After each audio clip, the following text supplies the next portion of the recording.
So hey everyone, welcome back to another video of equity tailor. आप लोगों में से काफ़ी हद तक लोग सो रहे होंगे अभी, लेकिन अभी रात में वैसे 11:30 बजे फेड की स्टेटमेंट आनी थी एंड फेड की स्टेटमेंट आई 75 बेसिस पॉइंट्स जो एक्सपेक्टेड थे। 75 बेसिस पॉइंट से रेट हाइक हुआ है एंड 4% पे आ गया है वो। अब जो फेड की रेंज थी वो 4.25 से 4.5 के बीच में थी, लेकिन जब 11:30 बजे स्टेटमेंट रिलीज़ हुई तब उसमें था कि क्यूमुलेटिव बेसिस पे फेड डिसाइड करेगा कि कैसे रेट हाइक करने आगे। ये चीज़ सबको पता थी कि 75 बेसिस पॉइंट से इस बार रेट हाइक होने हैं, क्योंकि 100 बेसिस पॉइंट से हो नहीं सकता था, क्योंकि अगर करना ही होता तो उन्हें वो लास्ट टाइम कर देते जब इन्फ्लेशन इससे भी ज़्यादा थी।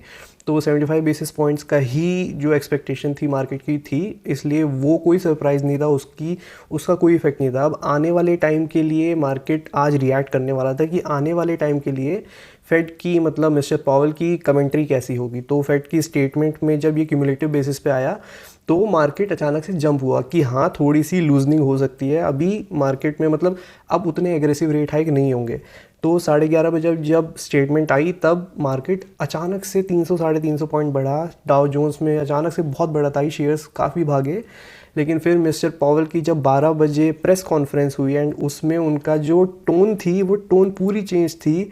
बिल्कुल हॉकिश जो उनका स्टेटमेंट थी वो थी कि, और उनके शब्द थे कि आने वाले टाइम में, आने वाले रेट हाइक्स में और एग्रेसिव हो सकता है फेड, क्योंकि इन्फ्लेशन को कर्व करने के लिए अभी जो उन पे डेटा आ रहे हैं उसे एनालाइज करने के बाद उन्हें ये चीज़ समझ आ रही है कि आगे आने वाले टाइम के लिए, आगे जो रेट हाइक होने वाले हैं नेक्स्ट मंथ जब होगा, तो और एग्रेसिव हो सकता है फेड। और जितनी एक्सपेक्टेशन थी मार्केट की कि इतना होएगा, 50 बेसिस पॉइंट से होएगा या ये होगा, उससे भी ज़्यादा हो सकता है। एंड ये चीज़ आते ही कि और ज़्यादा रेट हाइक हो सकता है आगे, कि जो मार्केट की एक्सपेक्टेशन थी उससे भी ज़्यादा हो सकता है। तो ये स्टेटमेंट सुनते ही तोते उड़ गए। जो फेड की और टाइटनिंग और हॉकिश जो व्यू 12 बजे जो स्टेटमेंट में आया, जो मिस्टर पॉवेल ने अपनी स्टेटमेंट में बोला, उसने पूरे मार्केट का मूड तहस नहस कर दिया। और वो जो 300 साढ़े 300 पॉइंट तक डाउ जोन्स बढ़ गए थे वो अचानक से गिरना शुरू हुए ये चीज़ सुनते ही। एंड गिर के 500 पॉइंट से ज़्यादा की गिरावट, बिल्कुल डेज लो पे बंद हुआ है डाउ जोन्स।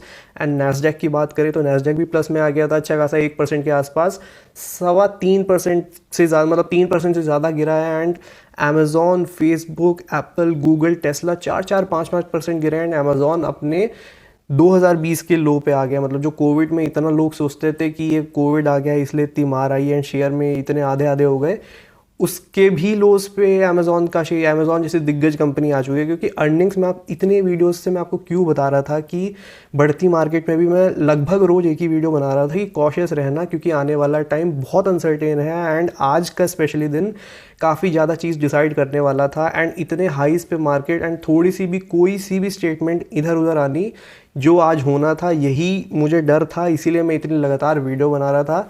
तो मार्केट ने बहुत नेगेटिवली रिएक्ट किया इस चीज़ पे। अब देखना होगा कि निफ्टी कल कैसा रिएक्ट करेगी। इसीलिए मैंने कहा था कि अगर आप पे लिक्विड कोई मनी चाहिए होगी, कि शॉर्ट टर्म के लिए आपने कोई ट्रेड में लिया हो या फिर थोड़े टाइम के लिए कि आपको पैसा निकालना है एंड उसकी ज़रूरत है, तो अभी निकल जाओ, अभी अपना प्रॉफिट बुक कर लो। निफ्टी भी इतने अच्छे हाइज पे है, तो इसीलिए मैंने कहा था, क्योंकि टाइम बहुत अनसर्टेन है एंड आपका पैसा कहीं अटक जाएगा एंड आपको निकालना होगा तो फालतू में लॉस होगा। इसीलिए शॉर्ट टर्म वालों के लिए, जो शॉर्ट टर्म से मीडियम टर्म के लिए थे, उन्हें स्पेशली मैंने कॉशियस रहने के लिए इसीलिए कहा था, क्योंकि बहुत अनसर्टेन टाइम में अगर आपको पैसे की नीड है तो निकलना ही इस वक्त बेटर था। प्रॉफिट बुक करो, क्योंकि प्रॉफिट नहीं बुक किया तो मार्केट में आएगी वो।